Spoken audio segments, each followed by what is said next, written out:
Today we're going to talk about the winter season that we're actually in because we're in the latter half of winter. It's colder in a lot of areas than it is any other time of the year. Um, Dallas, it's going to be 68 today, so I'm probably not talking about here, but for the majority of the like northern states and Canada and places like that, things that are just a little further north, this is the coldest season of the year. So I thought this would be absolute perfect timing to talk about raw vegetables versus cooked vegetables. What are the benefits? Why do we cook things versus eat them raw? Because aren't they healthier raw? Isn't that isn't that what everyone's telling us?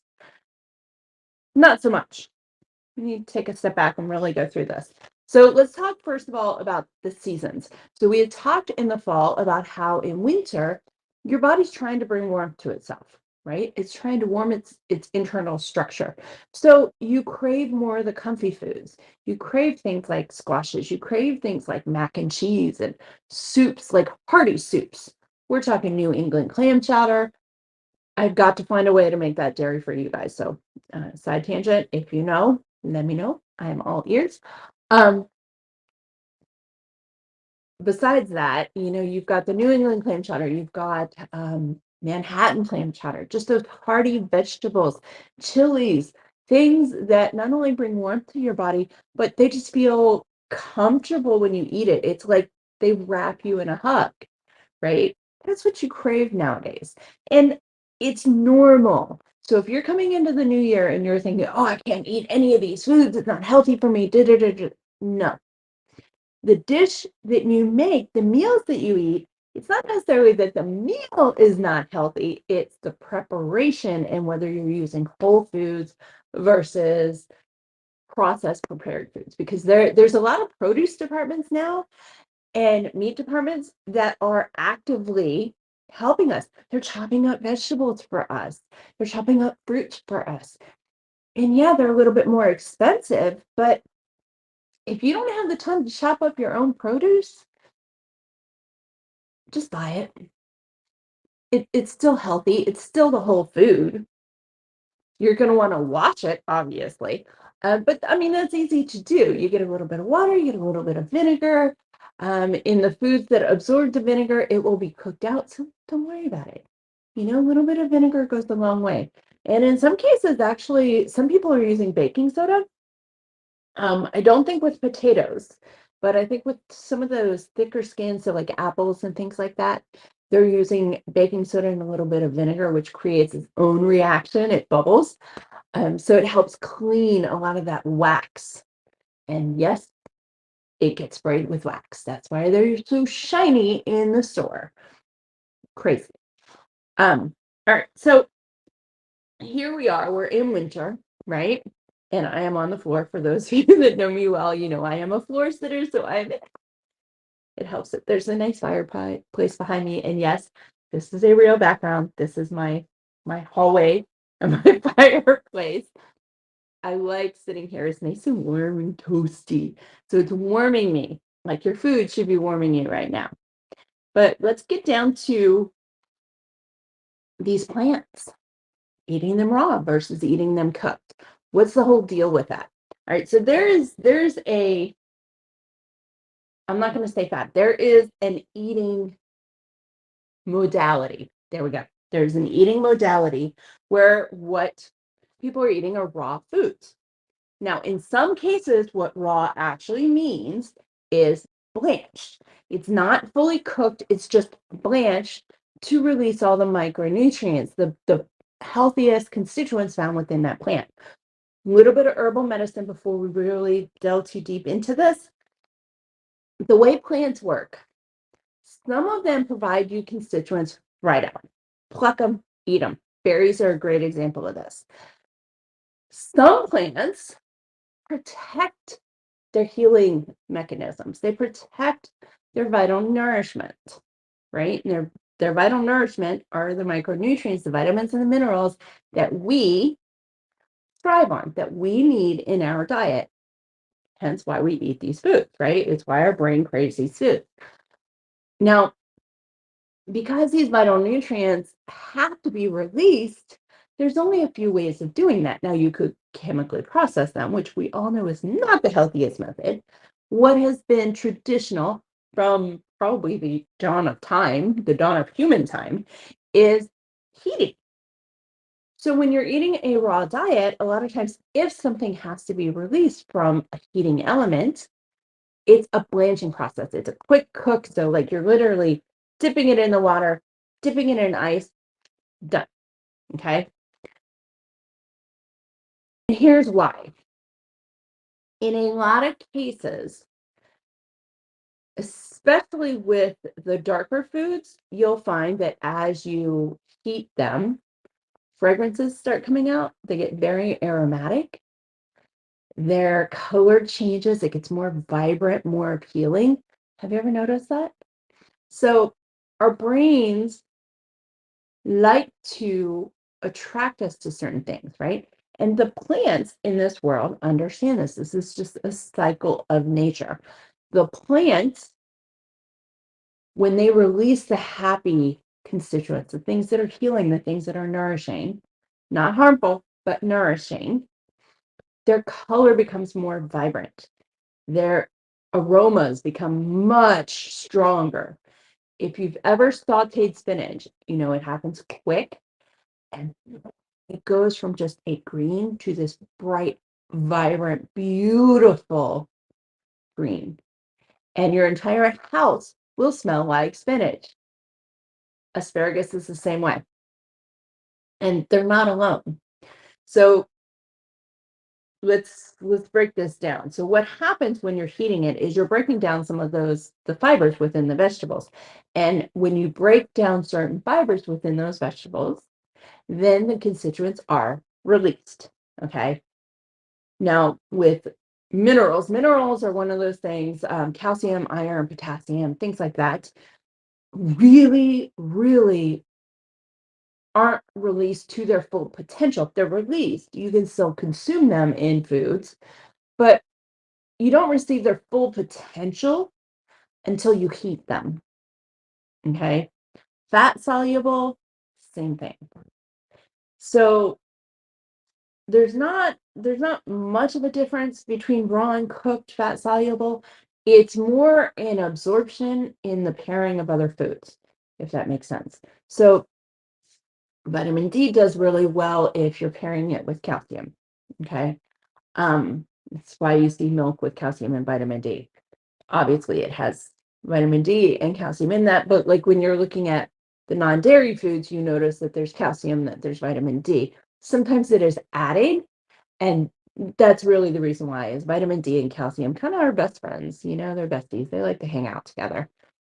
The water soluble vitamins, things like your B's, your vitamin C's, your antioxidants, um, your beta carotene, things along those lines, those can be extremely susceptible to damage when they're heated. So you have to be very careful with those because the higher the heat, the more those nutrients are depleted. So what you want to do with those is low and slow. So tomatoes, you know how they always talk about, they being chefs, always tell us that when you're making a sauce, you want to make it so that you're cooking it low and slow so that all the flavors infuse. Well, there's actually a dietary benefit to doing that as well. The lower the heat, the longer you cook it, the more absorbable the nutrients within your sauce. So you could make a marinara with a ton of vegetables, cook it low and slow, drop it in a crock pot, low for 4 to 6 hours, let it cook and simmer while you're at work or while you're working in your office. Dude, your house will smell phenomenal, first of all. And second, you will have retained and improved or increased the absorbable nutrients available to you within that sauce. So while you're looking at eating healthier this season, right? Everyone hits, not everyone, but a good portion of our society hits January 1st. And the very first thing that they think is, I need to get healthier. This needs to be me getting healthier. I'm going to eat salads every day. I'm going to do this every day. I'm going to drink my water every day, which, yes, we need to do. But you don't need to have you don't need to have salads every day to have vegetables. And in some cases, it's actually healthier to have the cooked version. So go get yourself some whole grain noodles or gluten-free noodles if you need to go that route. There's actually some veggie noodles out there. Austin actually has a company called oh, Kim, I'm so sorry. I know you started this company and now I'm like blanking. The Texas Pasta Company. I don't know. I'll put it in the comments because I know what I'm talking about. They're not alone, there's several others, but what they do is they grind up the herbs, they grind up the vegetables that are found in their pasta. So if you're in Texas, you can get Texas pasta, spinach, garlic, spinach, basil, garlic. It actually tastes like the marinara sauce, but there's vegetables inside of the noodles. Okay. That just scared the dogs. Sorry, puppies. So now you're tripling up on those vitamins and minerals. You're cooking something low and slow, the pasta, the sauce, because you can put the pasta inside sauce and let it cook. Didn't know that for a very, very, very long time, but you can do that. And that will boost your vitamin mineral absorption, right? The availability of it. You'll get some fat soluble vitamins in there, you'll get some water soluble in there, you'll get minerals galore, and you will have a nice, tasty Italian dish for dinner. Pop in a little glass of red wine, and you have the perfect dish. It's date night right there. Red wine occasionally, nothing wrong with it. The resveratrol, you all know. That is cooked using a fermentation process. And that's another way of releasing the constituents found within the foods. Okay. So things like kombucha, things like pickles, wines, vinegars, those have all been fermented. So during that fermentation process, it's not necessarily that they needed heat added. Heat was created during the fermentation process, which allowed for the nutrients, micronutrients, to be released. That's why they're so helpful and beneficial to our health. So let's look at the differences between raw versus cooked. What are the benefits? Because I'm not trying to sit here and tell you that you have to cook everything. There's a lot of vegetables and, fruits specifically that are more nourishing and more nutritious to us raw versus cooked. And you can tell the difference. We'll talk about that in just a second. We're going to talk about how you can tell without needing an encyclopedia or someone telling you what to do or a list of foods. Okay, it's actually relatively easy, but we'll get there. And if you've been paying attention, you already got the answer. All right, so here's the difference between raw and cooked. Okay, raw, there's a greater absorption of folate. So for women out there, if you are trying to eat foods, fruits and vegetables, um, to increase your folate consumption, then you want to try and eat them raw, not necessarily cooked. There's kind of a conflict here because when you cook certain foods, things like dark leafy greens, cruciferous foods, what happens is your calcium is released. There's a higher volume of calcium that is released that is available to us as an absorption, right? Easily absorbed once that food has been cooked, it's released. And our body just loves it because it's easy to digest and it just gobbles it right up. But once you heat it, now you're losing some of that folate. So you've got to figure out what's going to be best for you. Okay. Um, Raw in a lot of foods protects against oxidative stress. So what we're talking about is things that are creating cancerous situations. Again, there's balance. You need the cooked and you need the raw. Because while you do have a lot of protections against this oxidative stress, some of the cancer fighters are not released until they're heated. It's a toss-up. All right, so raw foods are actually, and I wrote these three down because these are very important elements. Okay. When you look at raw, and here's what I'm talking about when I say raw. Raw diet means it's either completely raw, it has been fermented, or it has been blanched, like quick heat into the ice, done. Okay. That means that while eating straight up raw, not cooked, not fermented, still provides you these benefits, the cooked version is going to provide you some extra benefits. So, like the folate and the calcium, you can find a balance within that. Um, spinach is a good example of that. Eat some of it raw, eat some of it cooked. You'll find a balance in there.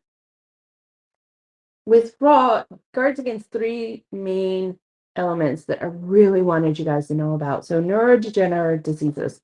So things like Alzheimer's, dementia, memory loss, things like that, just brain health in general. It's going to protect against the degeneration of it. So, we get older, our brain, it needs exercise just like our bodies need exercise, right? Chronic inflammatory diseases and illnesses. We're talking about your autoimmune conditions, the dysfunctions, the illnesses. We are talking about chronic stress. We are talking about diabetes. We are talking about other chronic illnesses. We're talking about cancer, things that really attack the body hardcore, and some of those things that just don't let go. All right. Raw foods also help to protect against depression and other mental illnesses. So, effectively, if you've been paying attention for a while and you're kind of piecing all these things together,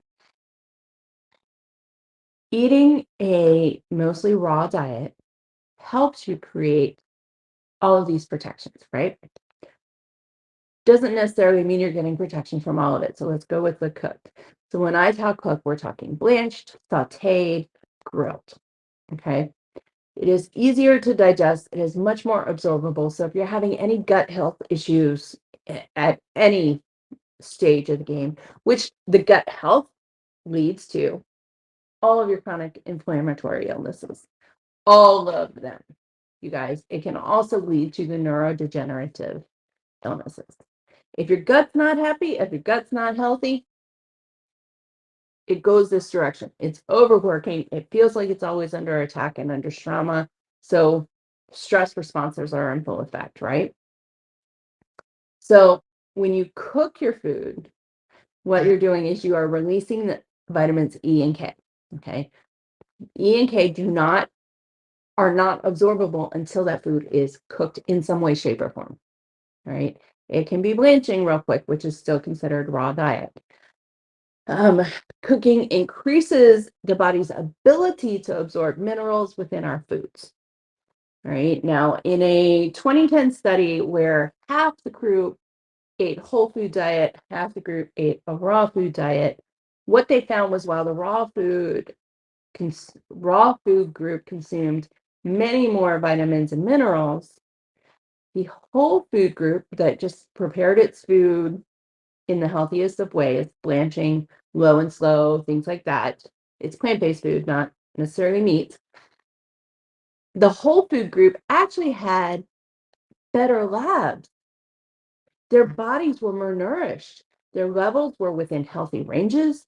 Um, they were more ideal to a healthy body. Their gut health was better.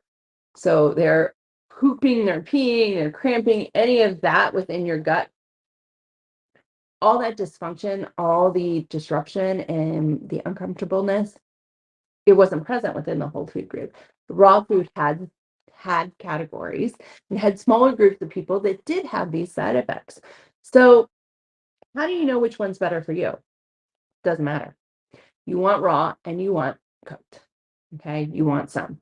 Now, if you want to stick with the raw diet, then some of your food is going to have to be blanched just because it releases the massive amounts of micronutrients in an absorbable form for our body to use. If it's not usable, it goes out with your poop or it goes out with your pee. You pee or you poop it out. Sweat it out, it goes through the lymphatic system. So you need both. And in the winter, during this time when it's the coldest of seasons, warm foods help create warmth, right? Even if you take a cooling food, something like cucumbers. Cucumbers are a tremendously chill food. And I mean temperature wise, not like chill or chill. Sorry. Doing the I love you with the boys. Um, so if you're eating cucumbers, I mean, you can blanch those actually. They're not bad. They do stay crispy, but you do want to do the dip in, set to the side. Like make sure they are in ice water quick, right? Sprinkle it with a little cayenne, a little bit of like Himalayan salt. Oh my gosh, you got to die for. Little kick. Oh, so good. Little lemon juice on them. Okay, so why am I saying raw versus cooked? Spinach, just as an example. So spinach has 30 milligrams of calcium when raw. Toss it in a pan, becomes vibrant green, becomes very aromatic, and it releases 245 milligrams per cup of calcium. So if you are trying to improve the amount of calcium that you consume, you want to cook your spinach. If you need folate, well, you need calcium, which most of us women need. With or without a uterus, you guys, we need this. If you need these things, have some dark leafy greens that are raw and have some that are cooked. Because spinach is just one of many dark leafy greens, and all of them really provide this level of calcium. They have iron, they have vitamin D, they boost minerals and nutrients, minerals and vitamins galore. Cooking them releases the massive amount, okay? The most that you can get out of that food is through a cooking process. How do you know whether you should cook the vegetable? If you go to cook the vegetable, so let's say you get them, and yeah, it's green or it's purple or um, it's hard, kind of hard to chew, and it softens up when you cook, or it's easier to digest after you cook it. Those are good signs, but to be able to tell right off the bat, they become much more aromatic. They become much more vibrant. Their color it goes from it's green or it's blue or it's purple to oh my gosh, it is like bright, vibrant green. It is bright, vibrant purple. It is bright, vibrant orange. Sweet potatoes become much more orange after you cook them. Ever notice that? All of a sudden, this sweet potato that was orange, was okay, becomes orange. And the purple ones, my goodness, the like royal purple that comes out of the purple sweet potatoes is phenomenal. So those are foods that should be cooked because it is a healthier absorption for our body. So there's always choices. And when you're looking at raw versus cooked, these are all about choices. So let's go over the top 10 foods that are more nutritious when cooked. Okay. And then we're going to go over them and I'm going to explain a little bit about why they're better cooked. Um, so let's go through it. You ready? Dark leafy greens, asparagus, tomatoes, mushrooms, potatoes, legumes, all of them. Carrots, celery, green beans, and cruciferous foods. Things like broccoli and cauliflower. I know asparagus is cruciferous, but we're talking about the broccolis, the cauliflower, the baby broccoli, the bok choy, things like that. So those are your top 10 foods. The dark leafy greens, asparagus, tomatoes, mushrooms, potatoes, legumes, carrots, celery, green beans, cruciferous foods. Why? That's what I wanted to get into. I wanted to give you a little bit of science with this list. So with the dark leafy greens, and I bring up spinach a lot, but spinach is something that a lot of people eat all the time. Spinach and kale. I'm not a kale fan, so I always go straight to spinach. But kale is exactly the same. You release a large volume of its cancer fighting properties, including its calcium, including its vitamin C, its iron, when you cook it. And you don't cook it for very long. It's very quick. You want your vegetables crunchy, people. Do not boil the crap out of them. Do not steam the crap out of them. You do not want limp vegetables. Even cooked, you want them crunchy. It triggers your mastication. And when you masticate food, it triggers your hunger signals. The whole leptin ghrelin, hunger, satiation. We need to trigger satiation. Satiation is triggered when we start chewing. All right, so back to this list. So dark and leafy greens contain oxalic acid. There we go. I don't know why that's so difficult for me to say all the time. What this does is it blocks the absorption of calcium and iron. So when you're eating the dark leafy greens raw, then the calcium and the iron that you're consuming is difficult to absorb. Not saying that you don't absorb it, but it is very difficult for your body to absorb because it has to get through the gunk. And I mean, it's vegetable, so like it's healthy gunk, but it still has to get through the gunk to get to the good stuff. So when you cook it for just even a second, pop it in there for 5 to 10 seconds, you're releasing this block. You're removing it. And by removing it, it takes your absorption from about 5% to 53 plus percent. Yes, studies. If you want to know what studies they are, I'll put them in the show notes. What you're looking for with dark leafy greens is something quick, a quick cook. Does this mean you shouldn't eat them raw? No. The mastication process of it is really good. And there's still some protective benefits of eating dark leafy greens raw. To receive the max amounts of calcium, iron, and the minerals found within dark leafy greens, you do want to cook them for at least a few seconds. That's it. Now, what about with asparagus? So, with asparagus, you have a ton of cancer-fighting antioxidants found within asparagus. They increase their absorbability and their usability by the body when you cook them. The best way to cook them, in my opinion, is to grill them. Just a little olive oil over it, sprinkle it with a little salt, little pepper, and garlic. You guys put garlic in it. Oh my gosh, you have the king of healing, and it's absolutely delicious. Grill it for a few minutes. It gets a vibrant green. The minute you see the vibrant green, take it off the grill. It will continue to cook, but take it off the grill so it stays crunchy. Asparagus is one of those foods. So if you eat asparagus, your pee is going to smell funny afterwards. Just this. It smells more fragrant or more, the smell becomes greater in intensity when you cook it just the right amount of time because you're now absorbing all of these things.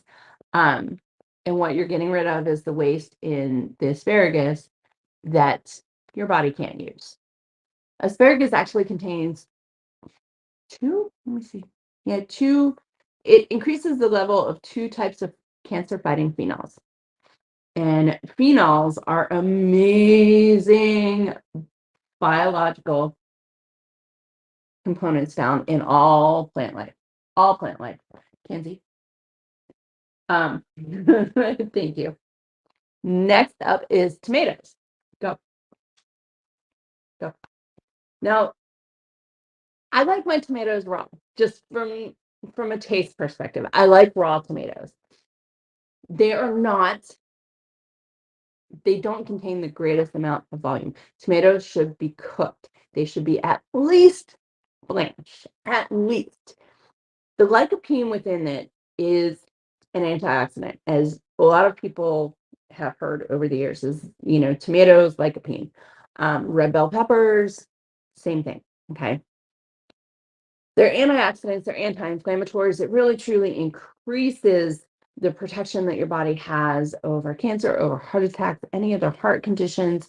It helps circulation within your blood, um, within the body in general. It is actually a fat soluble micronutrient. So if you're pairing your tomatoes with some sort of a healthy fat, something like olive oil, avocados, things like that, nuts, beans, those things, and now you're also increasing the absorption. Okay. Um, Cooking helps to release those fat soluble nutrients. So when I'm eating my tomatoes raw, I'm not getting the best benefit from it. I have to eat sauces in order to do that because I don't like cooked tomatoes, you guys. If you're like me, eat your sauces, get your cooked tomatoes, get those cancer fighting nutrients into your body, get the protections into your body. There is a large amount of vitamin C in tomatoes, and that is actually released raw or cooked. It's There's no difference there. But the anti-cancer, the anti-inflammatory, the fighters, protectors, all of those are released when the tomato is cooked. So that's what you need. You need to cook it. Mushrooms are up next. Now, mushrooms are kind of a unique food. So there's toxins found in some mushrooms. And part of the reasons we started cooking mushrooms way back when was to release the healing medicinal benefits of it. Men and women, sorry, they used to cook medicine. Hmm,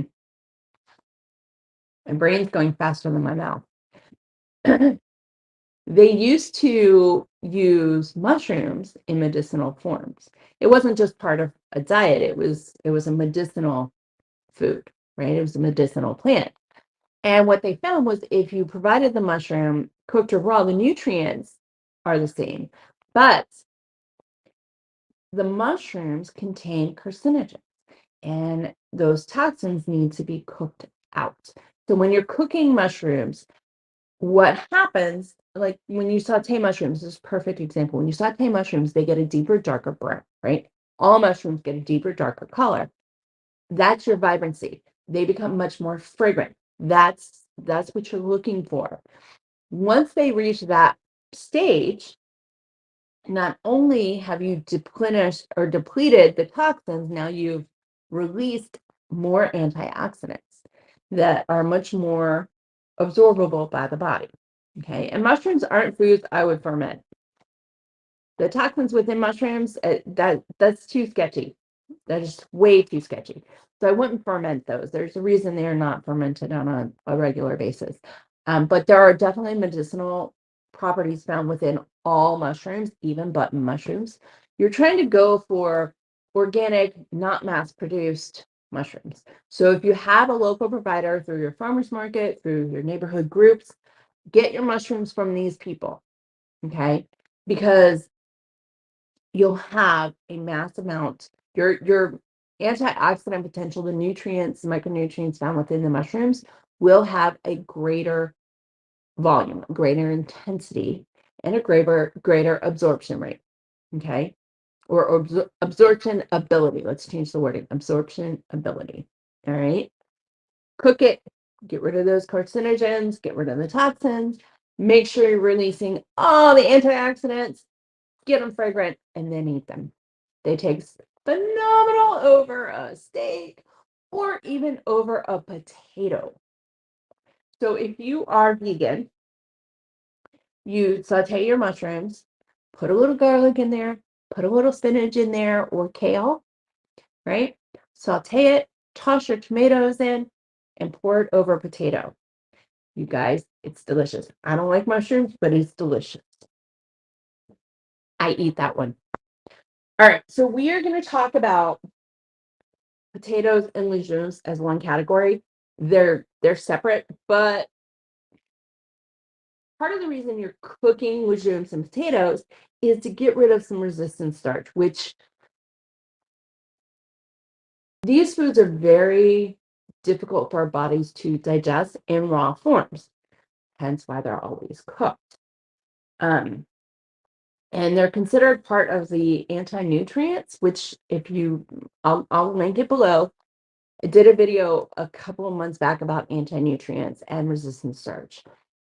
Potatoes and legumes are resistant starch foods. They're anti-nutrients. What that means is they're so difficult for our bodies to digest in raw form that any benefits they would provide us get washed out by the amount of work the body has to do to digest it.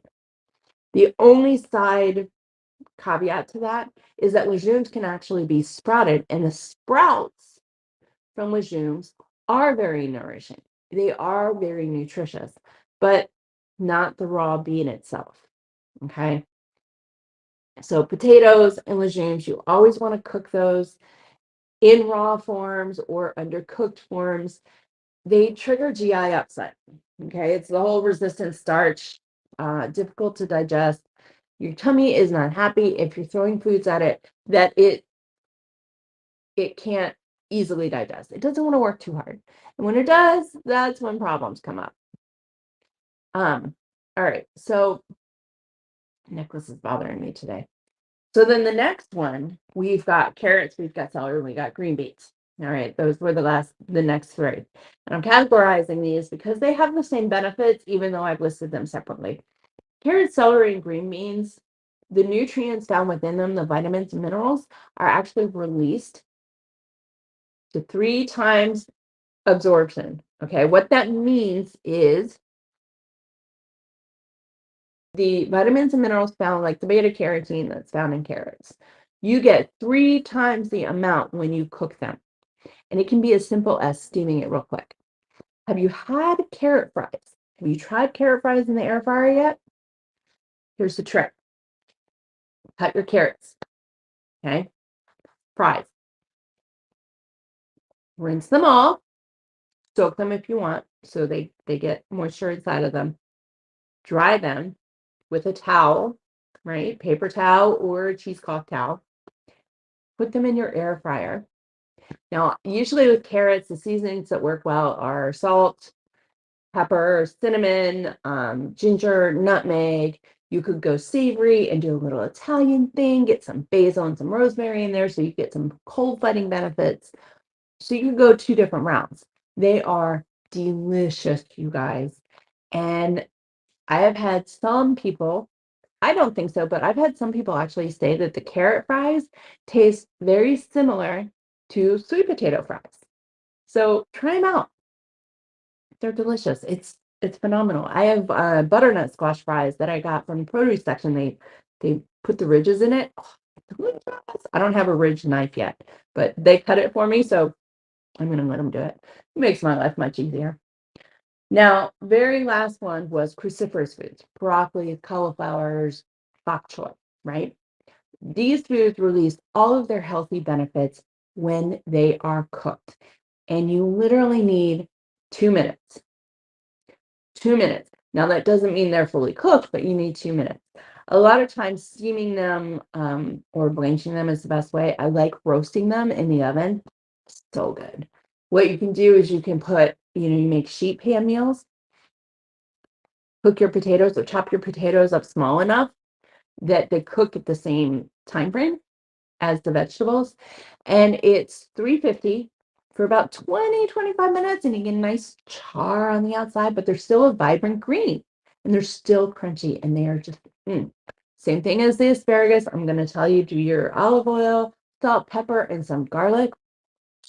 So good, you guys. So good. Is there a difference in cooking methods between all of these? Really, it's you just don't want to boil them unless you're eating the water after. If the water is being used in your dish, or if the sauce that you're cooking is going to be used in your dish, then you're still maintaining the nutrients within the liquid. But for the most part, you want to minimize the amount of liquid that leaves the foods. You don't want to dehydrate them. You want to keep that moisture within them. But what you do want to do, and someone's feeling needy, what you do want to do is make sure that what happens when you eat those foods is that you're keeping as much moisture in there, because that's going to hold on to all of all of the micronutrients.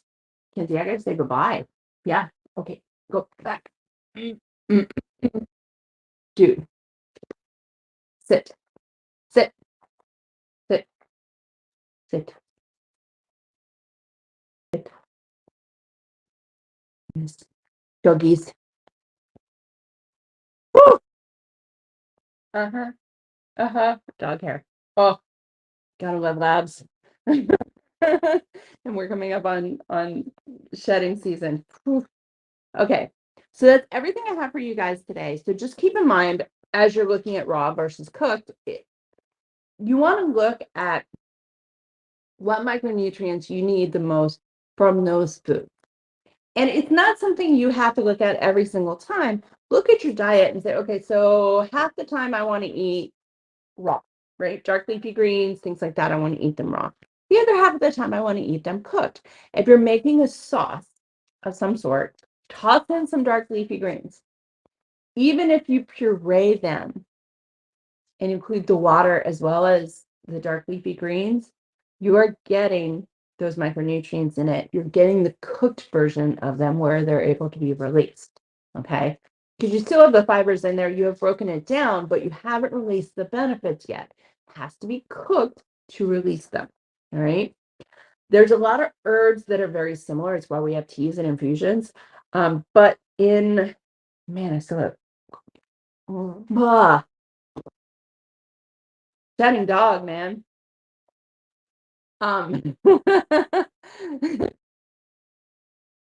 That is another that we'll talk about during another time. The herbs and the infusions and the teas we'll talk about at a different date because it's a whole other discussion. And truth be told, I could talk about that one for hours. Not going to, but I could. So just remember as you're going through these different foods, and let's go through these 10 just so you got them. Okay. We're going to summarize these and then I'm going to let you go into your and I'm going to go wipe my face down because my God, it's like that hair gets stuck in your nose and you just can't get rid of it. All right. So here they are again. You have dark leafy greens, you have asparagus, you have tomatoes, potatoes, legumes, carrots, celery, green beans, mushrooms, and cruciferous foods. Yes. All of these foods should be cooked at least for a few seconds, release the vibrancy of the flavor, release the vibrancy of the aroma, and release those colors. Eat in color, you guys. That's what this all boils down to is eat in color and make sure they are the most vibrant colors you can find. You can create a more vibrant color from a food just by cooking it for a second. Do it. All right. That is everything I have for you today. I will chat with you guys next week and throughout this week. I hope you all have a wonderful, wonderful week. And I hope the new year is starting you off well. All right. Cheers, you guys. Bye.